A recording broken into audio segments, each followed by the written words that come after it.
Hadirin, selanjutnya mari kita ikuti penyampaian keynote speech International Conference on the Transformation of Pesantren yang akan disampaikan oleh Menteri Agama Republik Indonesia dan Menteri Pendidikan Dasar dan Menengah Republik Indonesia. For the first keynote speaker, kami mengundang dengan segala hormat kepada Menteri Agama Republik Indonesia, Profesor Dr. Kiai Haji Nasaruddin Umar MA.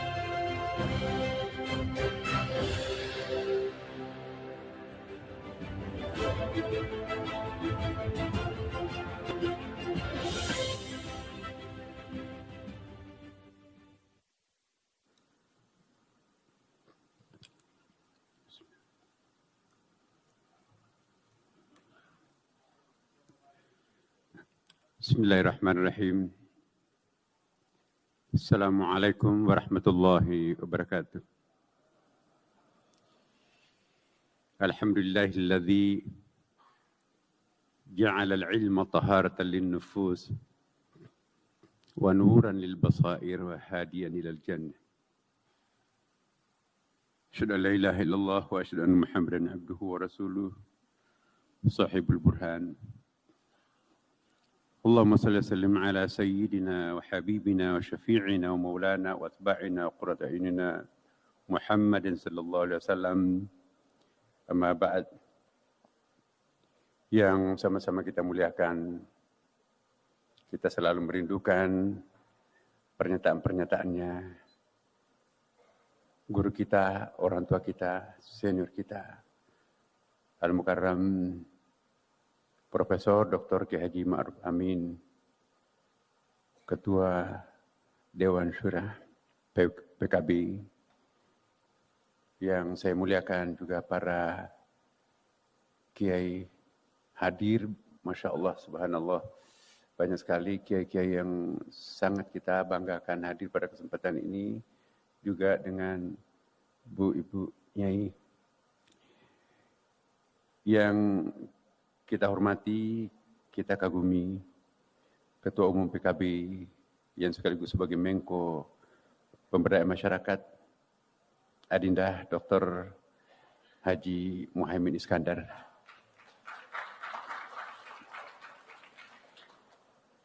Yang saya hormati Menteri Pendidikan Dasar Menengah, Profesor Dr. Abdul Mukti, MED. Hadir juga di tengah-tengah kita Al-Mukarram Profesor Dr. Kiai Haji Agil Siraj.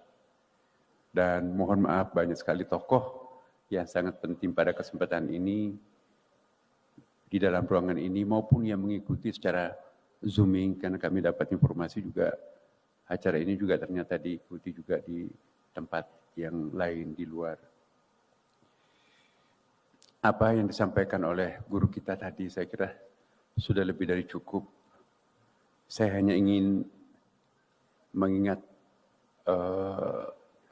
apa yang pernah disampaikan oleh Cak Nur, seandainya tidak pernah ada penjajah, terutama Belanda, maka universitas yang terkemuka di Indonesia ini mungkin bukan UGM Gajah Mada, mungkin bukan ITB, bukan IPB, bukan UI, tapi adalah Universitas Lirboyo, Universitas Tebu Ireng, dan Universitas Termas, dan pondok pesantren lain. Karena sejarah pondok pesantren itu sangat-sangat original. Kita lihat sejarah pondok pesantren itu yang bisa dijangkau oleh sejarah itu semenjak abad ke-17.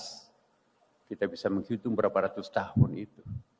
Jadi saya kira sangat benar apa yang disampaikan oleh Cak Nur.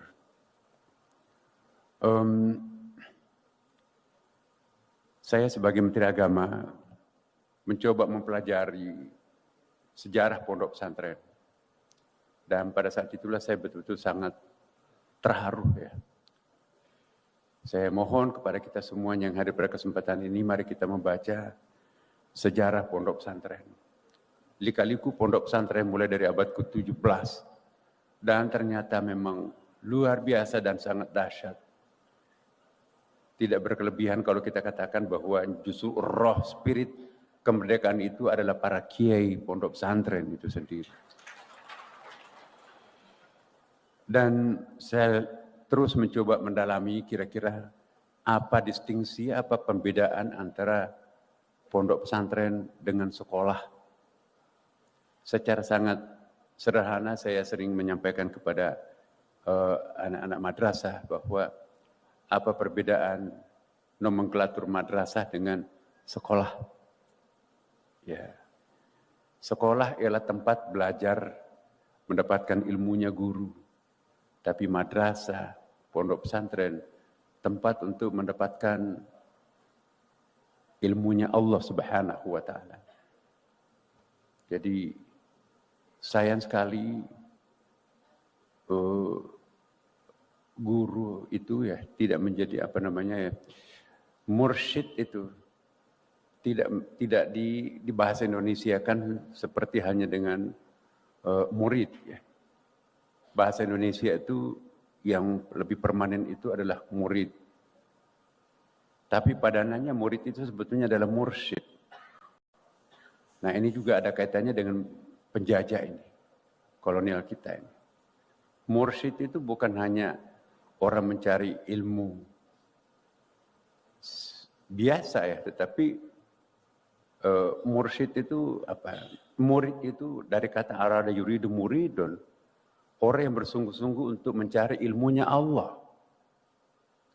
Jadi beda dengan tulab, bukan tilmiz. Murid itu adalah bahasa tinggi ya, bahasa advance. Dan padanannya itu adalah mursyid. Mursyid itu adalah semacam penghubung antara Allah dengan murid itu sendiri. Dan salah satu karakteristik pondok pesantren itu saya coba menyimpulkan bahwa, dan ini sekarang kami sedang dalami dan kami kembangkan di Kementerian Agama, apa yang kami istilahkan di media itu dengan ekoteologi. Ekoteologi sebetulnya itulah substansi ya epistemologi keilmuan pondok pesantren. Tidak membedakan secara diametrikal antara human nature and God. Jadi segitiga itu. Ada manusia, ada alam, dan ada Tuhan. Jadi triloginya inilah yang sangat penting di pondok pesantren. Karena itu di pondok pesantren Bapak sekalian, salah satu pembedaan yang lain adalah objek pembelajarannya itu bukan hanya satu seperti di sekolah atau di pendidikan umum. Ya. Kalau di sekolah biasa itu memang deduksi akal. Jadi deduksi akal itu adalah pikiran. Dan di dalam pondok pesantren itu ada tempatnya intuitions. Ada tempatnya wahyu yang sangat penting, ada ilham, ada mimpi, dan bahkan ada mukasyafah. Jadi sumber-sumber inspirasi, sumber pencerdasan di pondok pesantren itu ada 6. Sementara di sekolah itu hanya 1. Jadi sudah waktunya untuk membangkitkan kembali ontologi, epistemologi, dan aksiologi pondok pesantren. Baru-baru ini ada satu survei lagi tren sekarang di Inggris dan di Australia itu adalah boarding school, terutama di tingkat SMA.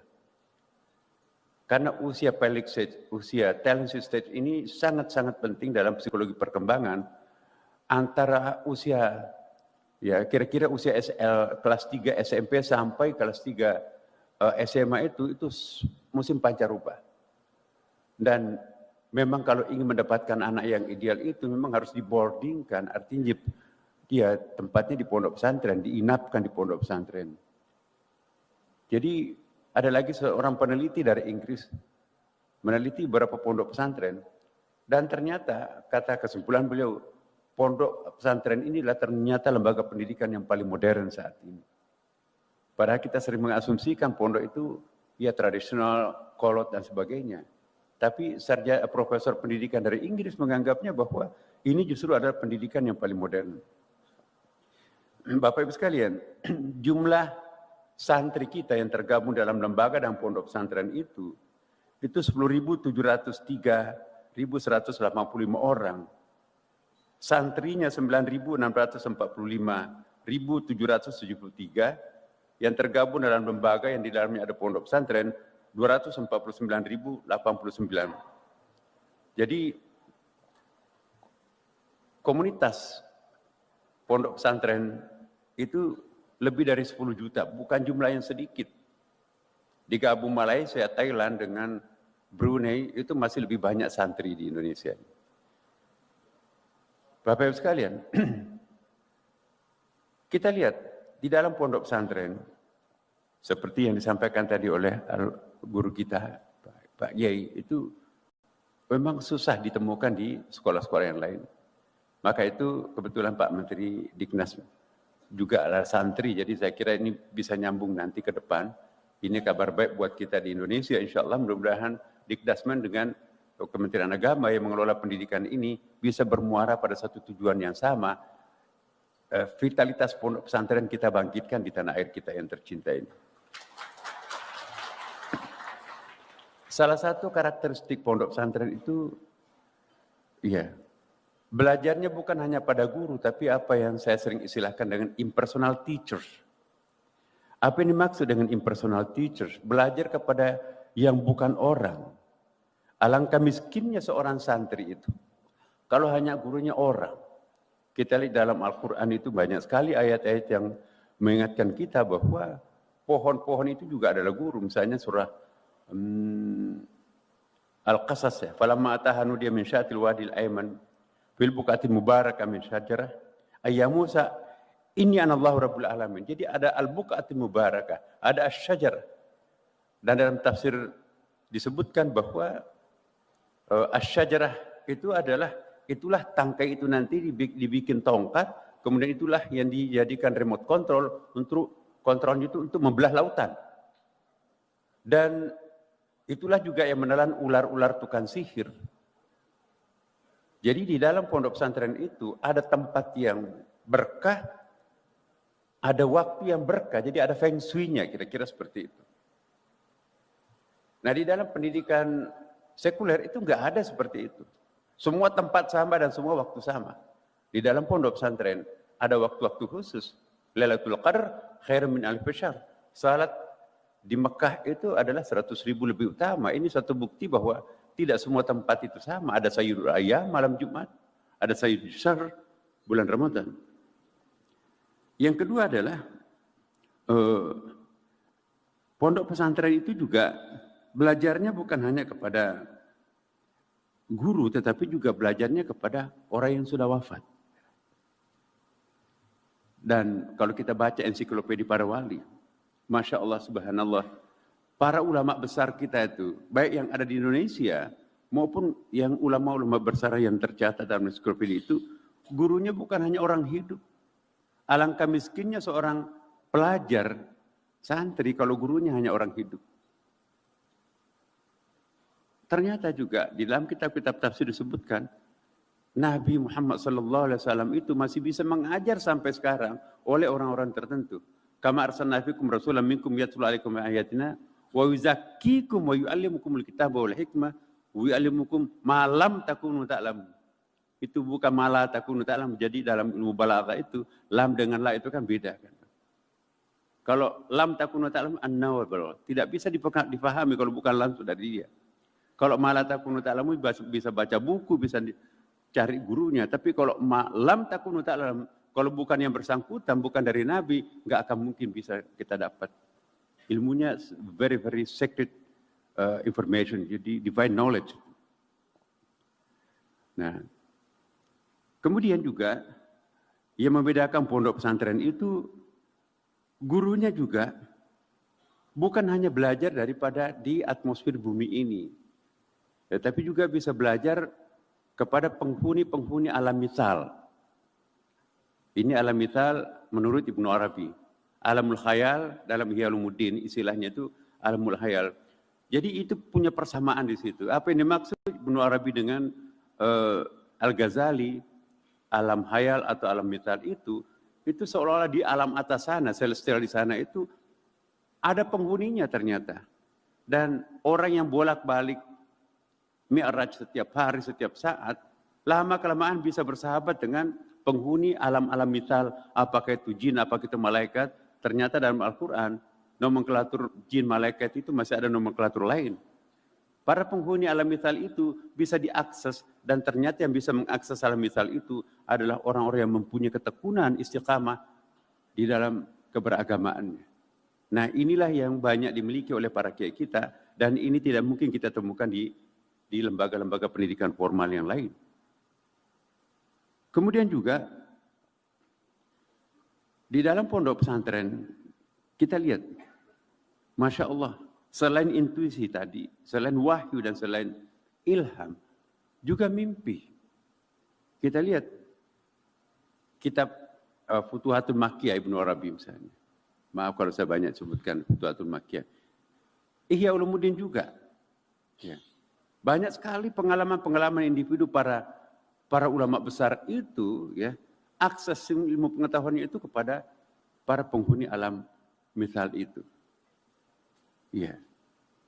Mimpi juga termasuk. Mimpi. Tidak ada disertasi yang mengutip mimpi. Pasti nggak lulus tuh. Kalau kita mengingkari mimpi, berarti mengingkari keberadaan mimpi dalam Al-Quran. Dalam Al-Quran itu ada 5 macam mimpi. Ada yang disebut al-hilm, ada manamat. Ya. Manamat itu ada memang tidur, tapi terus dapat bisikan ilahi di situ, divine information.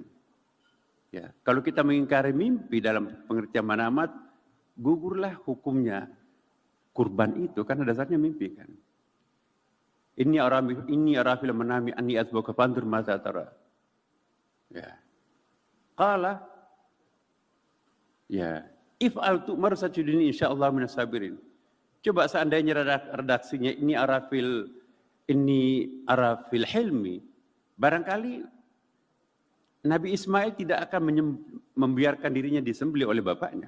Tapi ini arafil manami, wah ini pasti dari Allah ini. Ada lagi mimpi dalam bentuk ru'yah. Misalnya apa ya? Inni ra'aitu ahada asyara kawkaban wasyamsa wal qamara ra'aituhum li sajidin. Qala la taqsusir ru'yaka. Ru'yah di situ antara tidur dan tidak tidur, kira-kira kalau dalam neurologinya itu 2,5 per second itu ya. Karena kalau kita lihat beta itu ya, di beta itu sekitar 13 sampai 28 per second. Kemudian alfa itu 7 sampai 13 getaran otak itu per second. Dan metodologi pesantren itu lebih banyak diarahkan santri kita itu pada kondisi alfa. Maka itu Imam Syafi'i mengatakan, man talabal ula syahral layali, barang siapa yang menginginkan ketinggian martabat ilmu pengetahuan, maka hendaklah banyak begadang di malam hari untuk belajar. Karena yang aktif di malam hari itu adalah energi spiritual itu. Kalau di siang hari itu yang aktif adalah suasana beta kita itu. Beta itu sekitar 13 sampai 28 per second gerakan otak itu. Kalau di malam hari 7 sampai 13 per second. Nah ini di pondok pesantren habis maghrib, habis isya, sebelum subuh, banyak sekali pengetahuan. Jadi pendidikan karakter yang paling bagus itu adalah justru di malam hari. Wa minal laili fatahajjad bihi nafilatan laka asaya ba'da rabbuka maqama mahmuda. Jadi maqama mahmuda itu digapai di malam hari. Dan inilah dunia pondok pesantren, banyak sekali memanfaatkan malam hari, tidak oleh pendidikan umum. Bapak Ibu sekalian, luar biasa. Kemudian juga di pondok pesantren, bahwa alhamdulillah di Kementerian Agama, saya baru sekitar 7 bulan ya, kurang lebih menjadi Menteri Agama. Saya periksa juga anggaran pondok pesantren kita itu sangat-sangat sedikit sekali. Dan sekarang ini, tahun anggaran ini dan tahun akan datang itu kami naikkan menjadi 240% Bapak Ibu sekalian. Kenapa? Sangat memilukan. Di seberang jalan sana ada namanya sekolah negeri. Tanahnya dibelikan oleh negara. Bangunannya dibangunkan oleh negara. Gurunya dipegawai negerikan. Sampai cleaning service-nya pun juga dipegawai negerikan. perpustakaannya dibiayai, dibelikan, buku-bukunya ditentukan, kemudian juga gajinya pun lebih tinggi, sekitar ya di atas 4 jutaan lah. Kemudian guru di sebelahnya itu adalah 200.000. Masih banyak guru pondok pesantren itu gajinya 200.000 per bulan. Tanahnya itu tanah yayasan, tanah Pak Kiai, nebeng di pinggir masjid. Ya.